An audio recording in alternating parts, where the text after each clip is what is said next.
भाजपा मुख्यालय देहरादून में निकाय चुनाव के लिए आज घोषणा पत्र जारी किया गया। इस दौरान भाजपा मुख्यालय में कैबिनेट मंत्री, वरिष्ठ पदाधिकारी व पार्टी के कार्यकर्ता भी मौजूद रहे। पार्टी के संकल्प पत्र जारी करने के दौरान मुख्यमंत्री धामी ने कहा कि देश में डबल इंजन की सरकार चल रही है और अब प्रदेश के विकास के लिए जनता निकाय चुनाव में भाजपा को विजय दिलाकर ट्रिपल इंजन की सरकार भी बनाएगी। साथ ही उन्होंने कहा कि भाजपा का ये संकल्प पत्र आने वाले 5 सालों में प्रदेश के विकास का रोड मैप तय करेगा। और निगमों की सरकार बहुत महत्वपूर्ण होती है निकायों के विकास की दृष्टि से, वहाँ की सफाई व्यवस्था की दृष्टि से, एक विजन की दृष्टि से और आने वाले समय की चुनौतियों के लिए। इसलिए हमने 11 के 11 नगर निगमों का अपना संकल्प पत्र की हम किस प्रकार से उन शहरों का विकास करेंगे, वहाँ का कूड़ा प्रबंधन करेंगे, वहाँ पर स्मार्ट सिटी की तर्ज पर किस प्रकार से वहाँ सीवरेज अन्य व्यवस्थाएं सुनिश्चित करेंगे, ग्रीन सिटी बनाएंगे, क्लीन सिटी बनाएंगे और हर दृष्टि से उस निकाय क्षेत्र में रहने वाले सभी लोगों को सभी सुविधाएं मिलें, एक अच्छा जीवन उनका हो।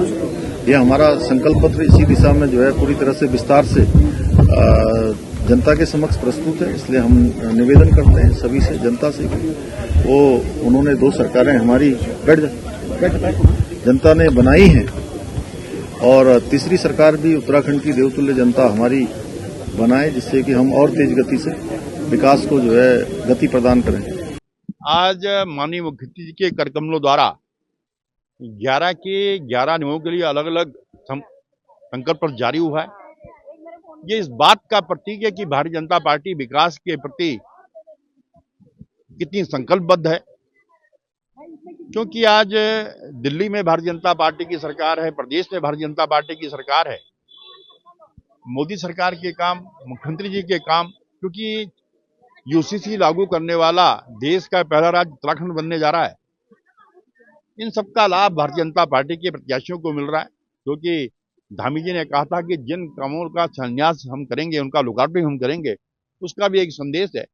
इसलिए अधिकांश निगमों में और भारतीय जनता पार्टी का कब्जा होने जा रहा है और वहीं अधिकतम पार्षद भारतीय जनता पार्टी के जीतने वाले हैं। कि हर नगर निगम की अलग अलग समस्याएं होती है, तो सारे नगर निगमों का अलग अलग संकल्प पत्र जारी करने का मतलब व्यापक परीक्षण करने के बाद इन नगरों के विकास की एक खाका तैयार किया गया। उस संकल्पना, उस परिकल्पना के साथ इन नगरों को आगे बढ़ा के राज्य के स्मार्ट सिटीज के रूप में जो भारतीय जनता पार्टी का एक संकल्प है कि इनको स्मार्ट सिटी के रूप में विकसित करना है, निश्चित रूप से इससे पूरे राज्य की एक सोच, एक राज्य के बारे में परसेप्शन पूरे देश में बदलेगा और हमारे शहर जब स्मार्ट शहर के रूप में स्थापित होंगे तो कहीं ना कहीं इससे जो हमारा टूरिज्म, हमारा सबसे बड़ा आज की तारीख में इकोनॉमी का आधार है, वो बढ़ेगा।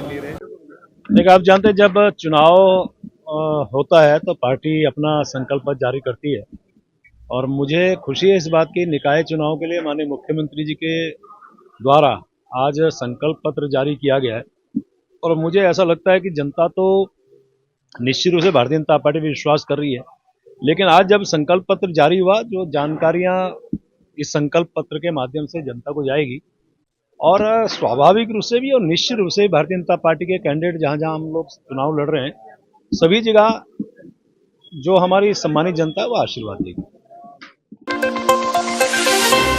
पौड़ी बस हादसे के बाद मुख्यमंत्री पुष्कर सिंह धामी ने पौड़ी अस्पताल में सामने आई अव्यवस्थाओं की शिकायत का संज्ञान लिया है। इस संबंध में मुख्यमंत्री ने पौड़ी के जिलाधिकारी से मामले में रिपोर्ट तलब करने के साथ ही अस्पताल में सभी बुनियादी सुविधाएं तत्काल उपलब्ध कराने के निर्देश दिए हैं। इसको लेकर मीडिया से बातचीत करते हुए सीएम धामी ने कहा कि ये घटना बहुत दुखद है और उसके लिए हमने वहां अस्पताल में जो कमी है उसे दूर करने के लिए कहा है। चिकित्सकों की जो कमी है उसके लिए तत्काल चिकित्सकों की नियुक्ति करने के भी निर्देश दिए हैं। ये बहुत गंभीर घटना है और बड़ी दुर्घटना हुई है, बहुत दुखद है और उसके लिए हमने तुरंत जो भी वहाँ पर कमी है उस कमी को दूर करने के लिए कहा है। जो चिकित्सक नहीं है उन तत्काल चिकित्सकों की नियुक्ति करने के लिए भी कहा है और जल्दी ही इसको हम लोग दुरुस्त करेंगे और जो भी वहाँ पर कमियाँ हैं उन सभी कमियों को ठीक करेंगे। संगम के सालाना समारोह को संबोधित करते हुए उत्तराखंड के कैबिनेट मंत्री प्रेमचंद अग्रवाल ने कहा कि सांस्कृतिक विरासत और संस्कार को मिलाने का नाम है संगम। कैबिनेट मंत्री प्रेमचंद अग्रवाल ने मकर संक्रांति के अवसर पर संगम के वार्षिकोत्सव को संबोधित करते हुए कहा कि संगम ट्रस्ट जो कि सामाजिक कार्यों के साथ संस्कार और अपनी संस्कृति के संरक्षण का कार्य कर रही है वह अद्भुत है। वह संगम ट्रस्ट के 10वें स्थापना दिवस के उपलक्ष्य में मकर संक्रांति पर आयोजित संगम मिलन समारोह पर बतौर मुख्य अतिथि संबोधित कर रहे थे। वहीं जस्टिस लोकपाल सिंह ने संगम ट्रस्ट के कामों की सराहना करते हुए ट्रस्ट को और मजबूती से समाज सेवा की बात की। कार्यक्रम को संबोधित करते हुए संगम ट्रस्ट के अध्यक्ष डॉक्टर राजेश कुमार तिवारी ने आश्वस्त किया कि जिन उद्देश्यों को लेकर संगम ट्रस्ट बनाया गया है उसका पूरी ईमानदारी से निर्वहन किया जा रहा है और भविष्य में भी किया जाएगा।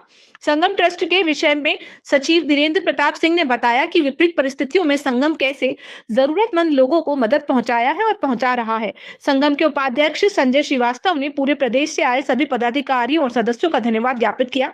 कार्यक्रम को संबोधित करते हुए पूर्व आईजी पुष्पक ज्योति ने कहा कि जैसा नाम वैसा काम की तरह है संगम। उन्होंने कहा जिस तरह अपनी संस्कृति को संजोने का काम संगम द्वारा किया जा रहा है वह अतुलनीय है। कर्मचारी संघ के अध्यक्ष अरुण पांडे ने यूपी और उत्तराखंड के कई संस्करणों को याद कर आए सभी लोगों का धन्यवाद दिया। इस अवसर पर कई क्षेत्रों से जुड़े कई प्रबुद्ध हस्तियों ने प्रदेश के समृद्धि एवं विकास के विषयों पर चर्चा की तथा प्रदेशवासियों को मकर संक्रांति की शुभकामनाएं दी।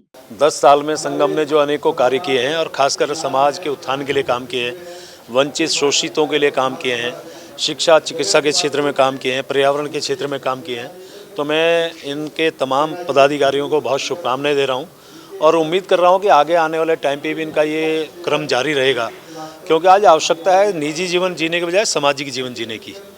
और मैंने तो इनसे अनुरोध किया है कि इसमें आप ध्येय वाक्य बनाइए।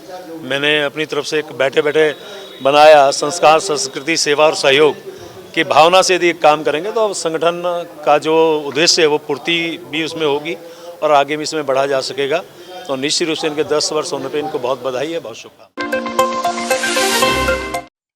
चुनाव की दृष्टि से चलाए जा रहे चेकिंग अभियान के दौरान देवप्रयाग थाना पुलिस ने एक वाहन से 20 पेटी शराब पकड़ी है।